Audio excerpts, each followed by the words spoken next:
Hello, everybody out there in YouTube land. This is Eric Hale with you today to have another everyday trader talk about what's happening in the markets. There's some interesting stuff, always interesting stuff in the market. That's the quote of my friend and partner here, Greg Jensen, right? I do like to use that term from time to time. The markets are interesting, right? Every day We there's learn something. new things every day. It's true. And every day you look at the market and say, this is interesting. It is wonderful that it is every day. There's something to keep your attention and something to look and learn about and think about. And every single day there's something.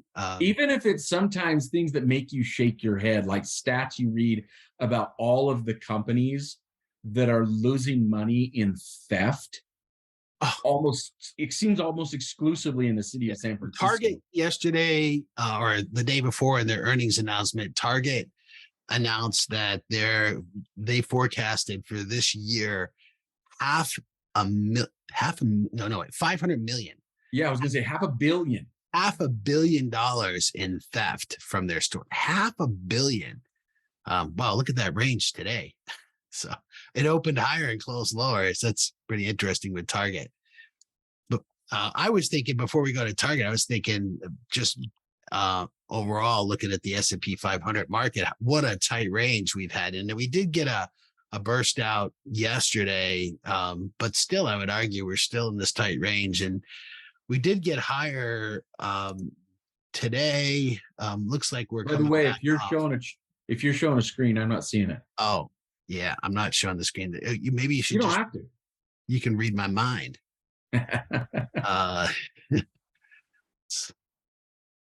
So here's the S&P 500. Yesterday was a big move up. We had a spike open in the morning, and it's come back down today. So we did get a little change in the markets. Now, we're pointing around like the market moved, and everybody's pointing at making some progress on the debt ceiling. I don't know that I've heard that. I mean, is that what I guess that's what the credit is given to. What do you think? What do you attribute the move to? I don't know that I buy it either. I mean, yeah, there was a news headline yesterday. I think both President Biden and Speaker McCarthy both said yesterday, we're not going to default. And they see optimism on being able to get a deal done. But I don't think either one of them's budged yet either on the things that have stopped them from getting a deal done. And so I don't know. It really is interesting to see this market be as range bound, as tight as it's been, for as volatile as it's been for the last year and a half, for the last 2 months, for us to just be stuck sideways. It's one of the reasons why the VIX has gone down almost just as a result of the sideways market. We haven't had the volatility. And so the premium people who have tried to trade the VIX as a premium tool, it hasn't worked. And so they're not doing it anymore.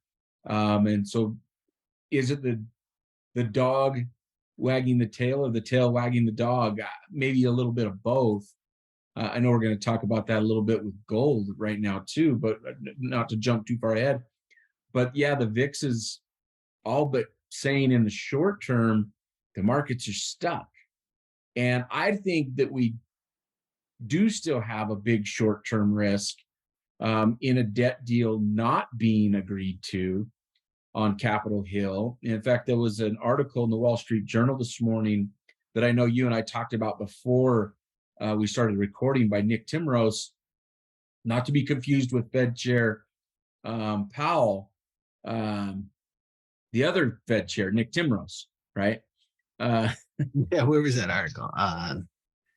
So yeah, his article talking about another potential risk right now that may hit the Treasury before the debt ceiling even is reached, and that is that we may have a failed bond auction. They talked about this in 2011 as a big risk as well, and so they're referencing back to that. And I guess to maybe explain it a little bit, to use a really layman's term analogy, it's almost like right now the risk that we're thinking of is, we've they've done the math over at Treasuries. Janet Yellen's done the math. She's like, we have this much money left until the end of the month. We know based on our next paycheck that's coming in, which is this bond auction, right? That's coming up. If we get this money, we're going to be okay for a few more weeks and be able to pay rent. And, think of it as if you waited tables for a living and you're planning on being able to have a good weekend of people coming into the restaurant and buying a bunch of food from your tables. You're going to have a great tip night. That's going to give you a good paycheck for the weekend that you can pay rent on Monday.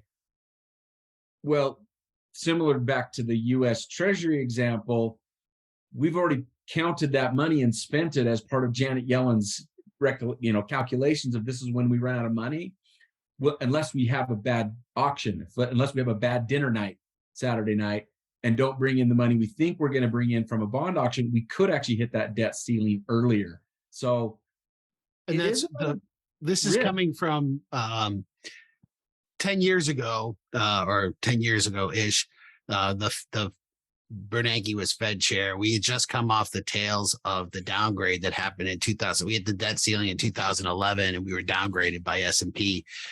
So that AAA rating went to a AA rating, which still hasn't changed back to a AAA rating. But during this period of time, we know from the transcripts that the Fed was freaking out about the potential for this bad auction.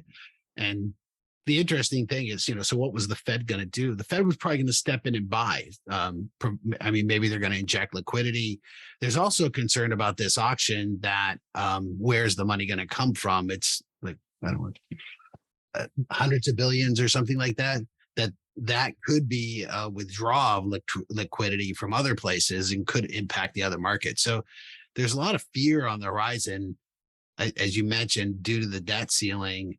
And what are we going to do about it? I mean, that's just what should traders consider? I look at the VIX and I see the VIX at 1666 right now. This is a really, really low period. If I go to a 5-year chart, you can see we're back to the lows, at least since COVID. We're not quite pre-COVID yet. I feel like we're in a new regime, but we're pushing the boundaries on the low end. But the VIX, if you look at the chart long-term in the VIX, we always say elevator up, stairs down. The time to be, the VIX means one thing. It means SPX options are cheap. SPX options that expire 30 days are cheap. There's probably some other dynamics that are going in around there with 1-0 day, but there is definite sentiment, especially this is one of the reasons why I like to look at the VIX futures here, and the VIX futures are still very elevated. This isn't normal to see this is the September and December VIX to see them so high.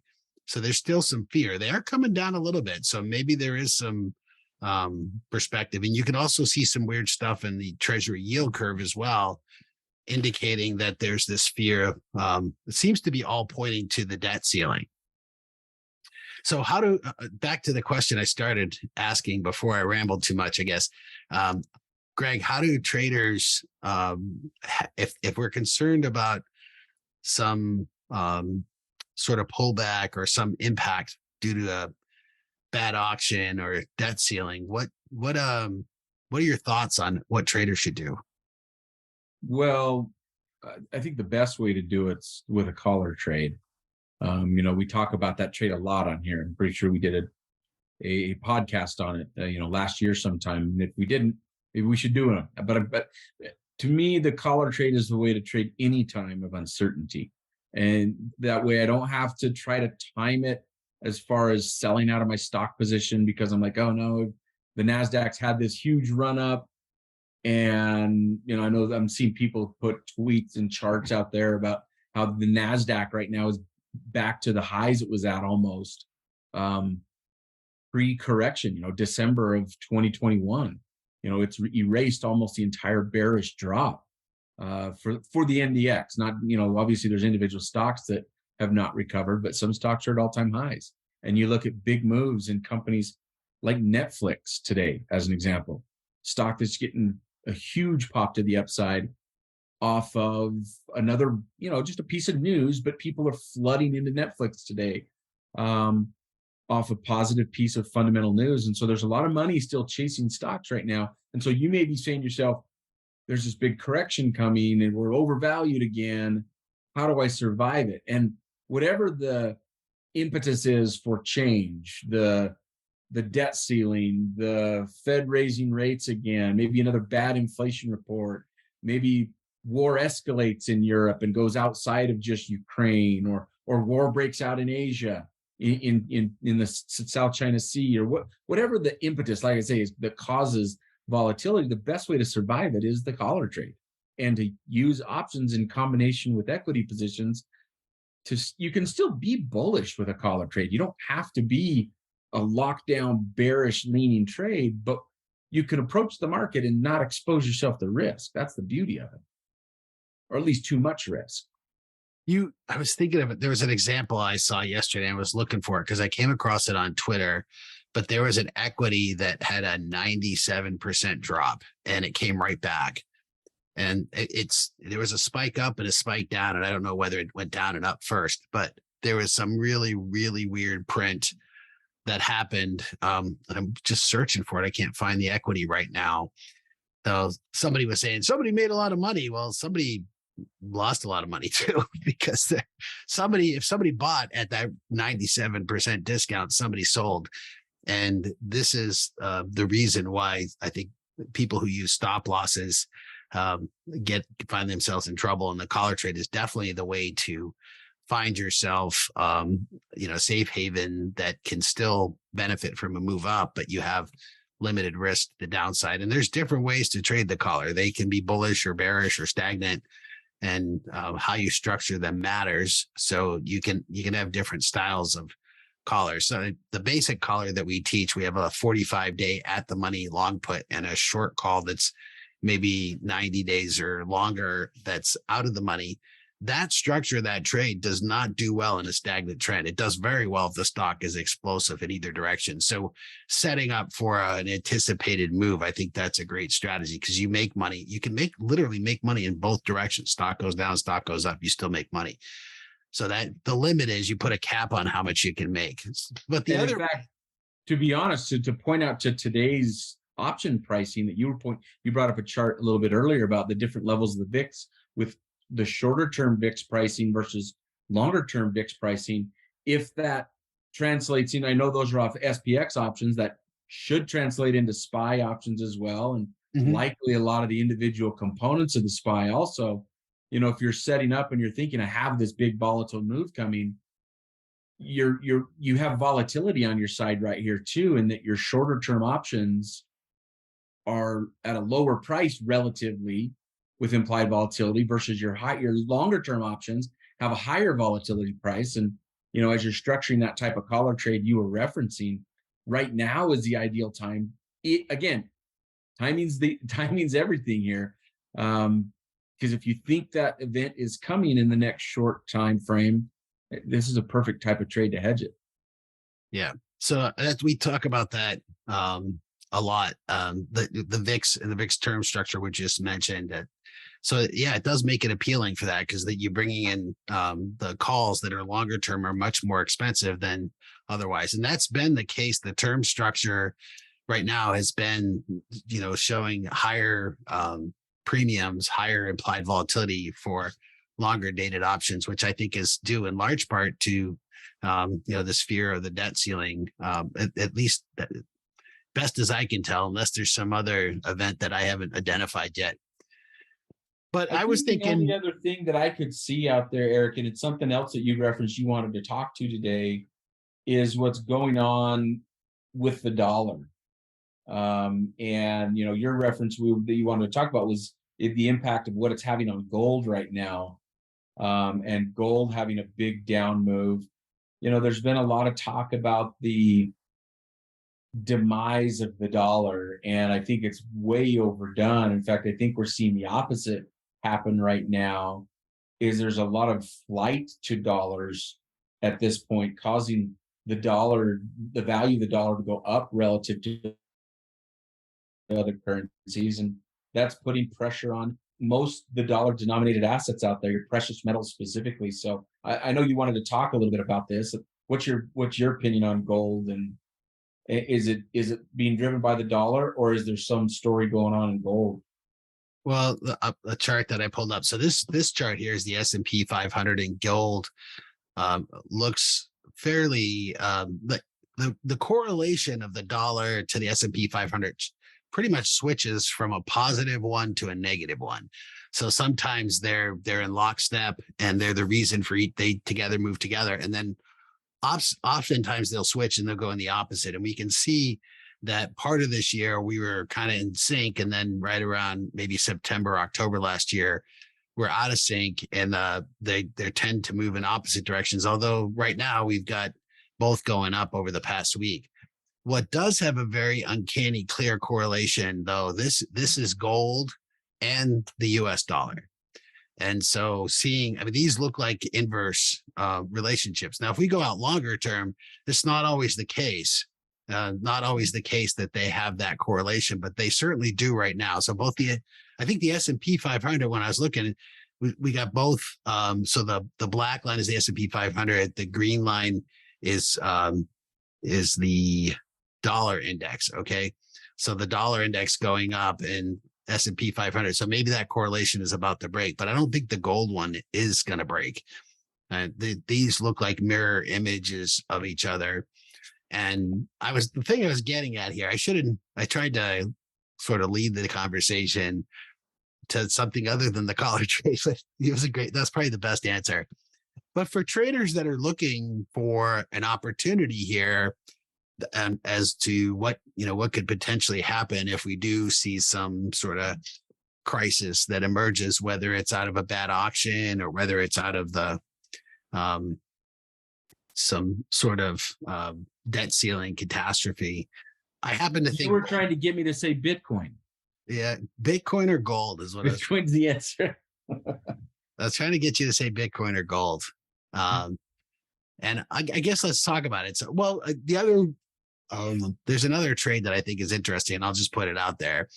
If you're not going to hedge, if you're looking to hedge an entire portfolio, I think long puts. I was going to get to this with the SPY being so low, the VIX being so low, that buying puts when the options are cheap. You buy insurance when it's cheap.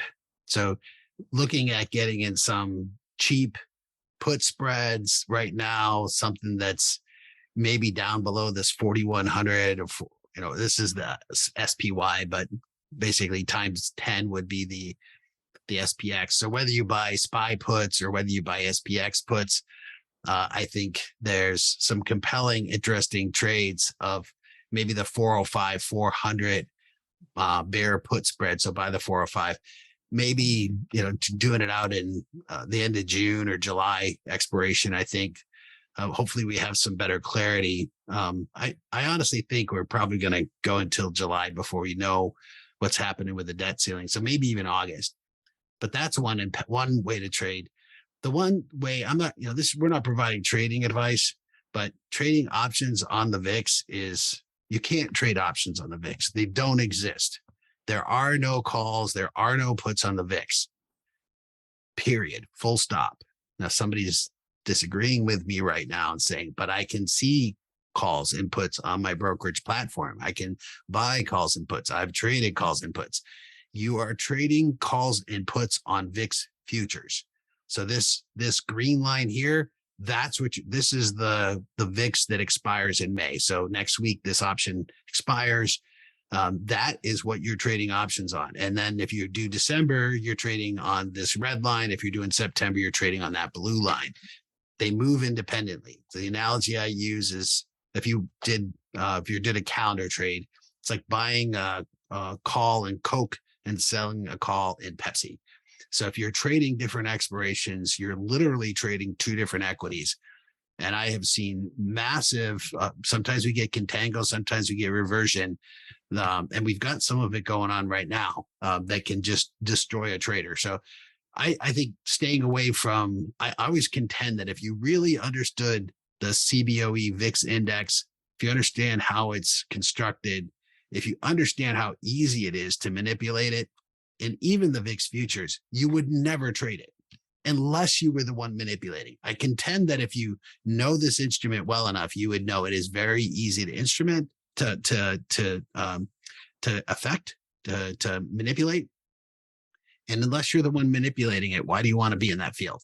So I think a better hedge would be either puts on the SPY or the SPX.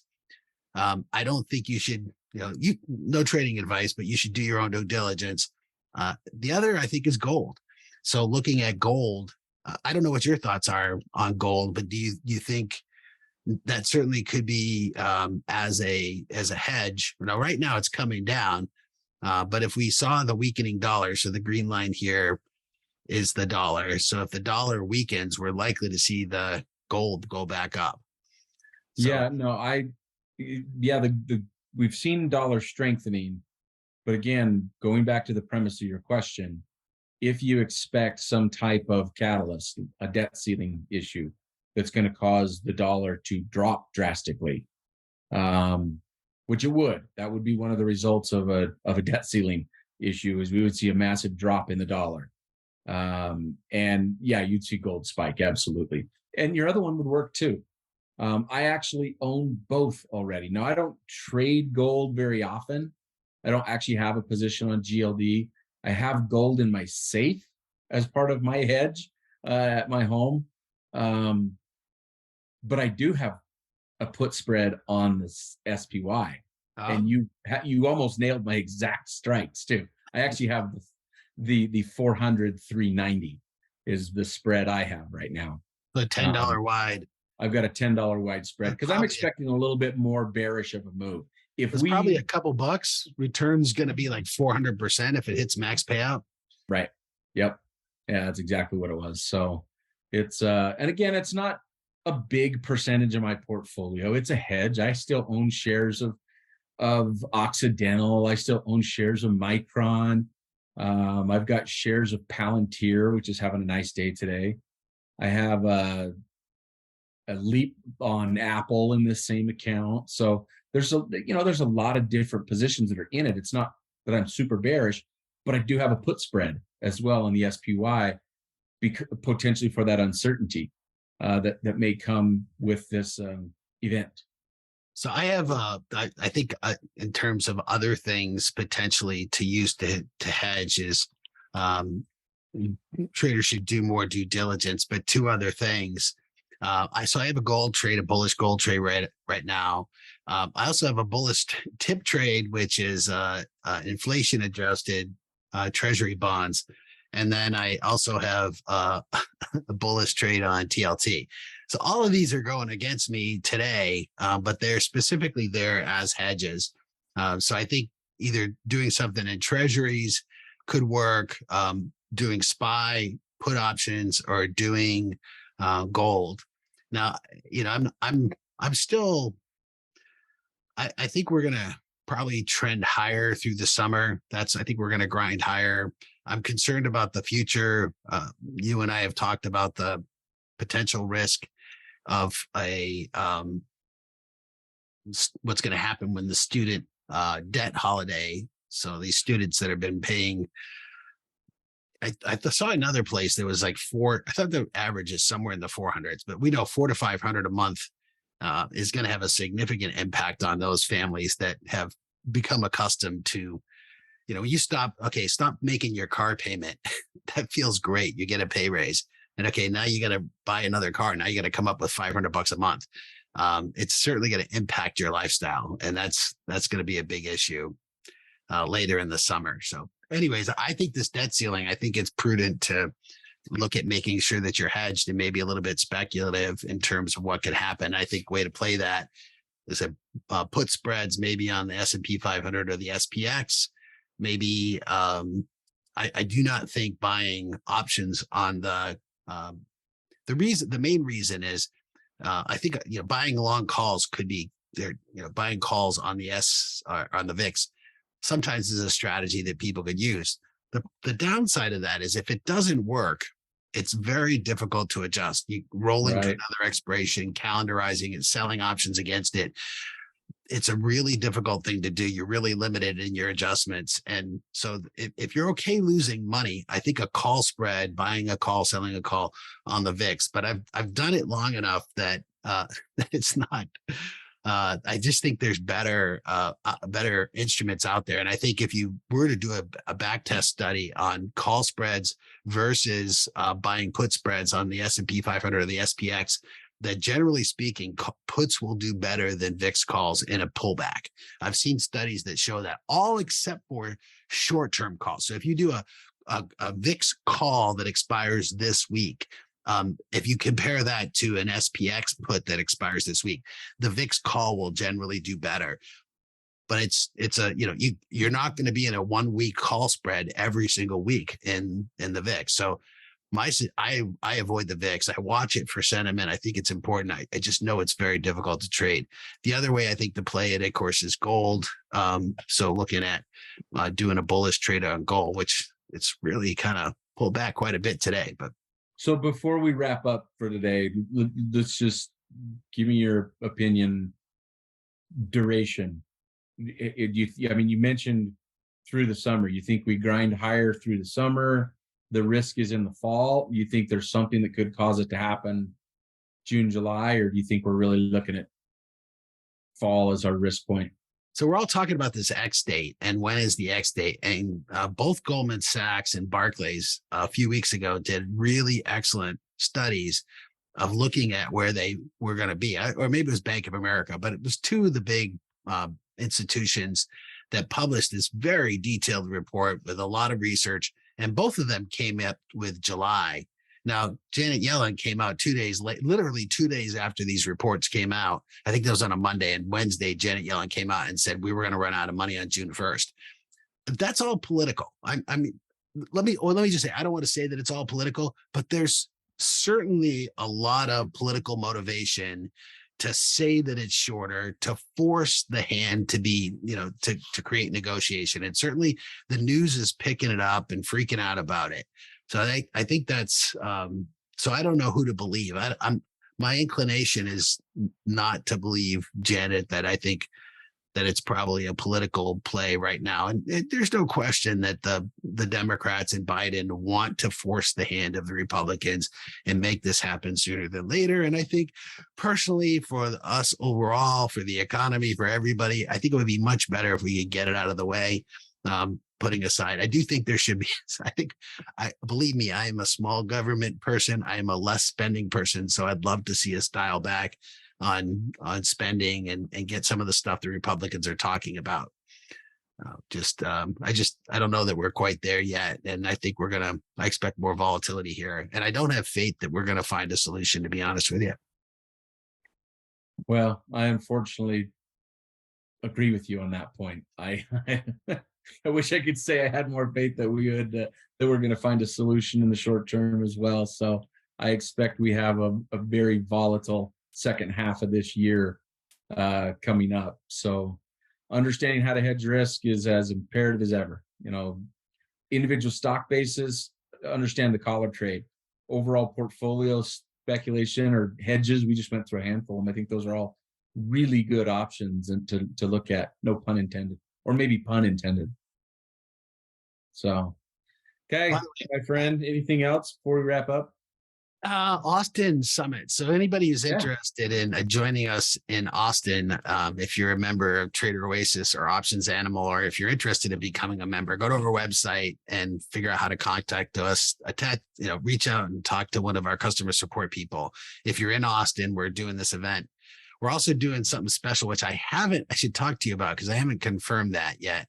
But for Trader Oasis Advanced members, we're looking at doing a cruise. So on Lady Bird Lake, which has the bridge where the bats come out. Do you know about the bats? Yeah. Yeah.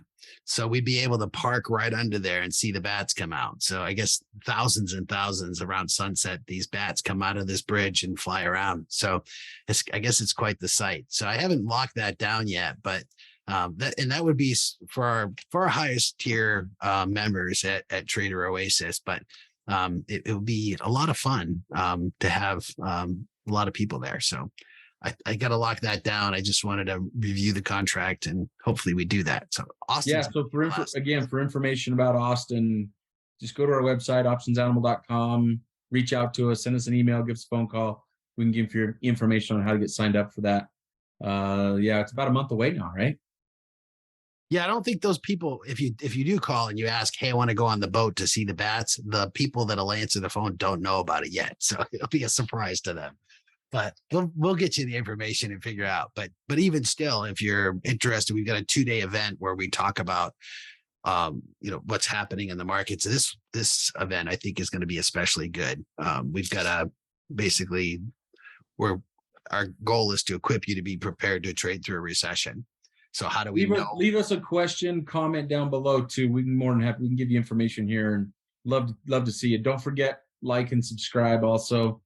Love to hear more of your comments about what you want us to talk about here and different things you're looking at in the market.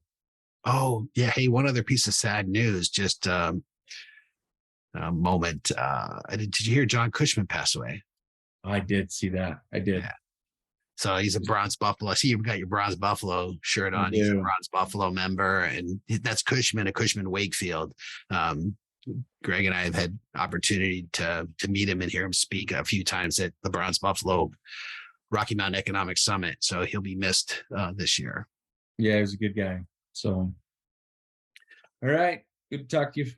Thanks. We'll see you later. All right. Bye. See you again next week. Okay.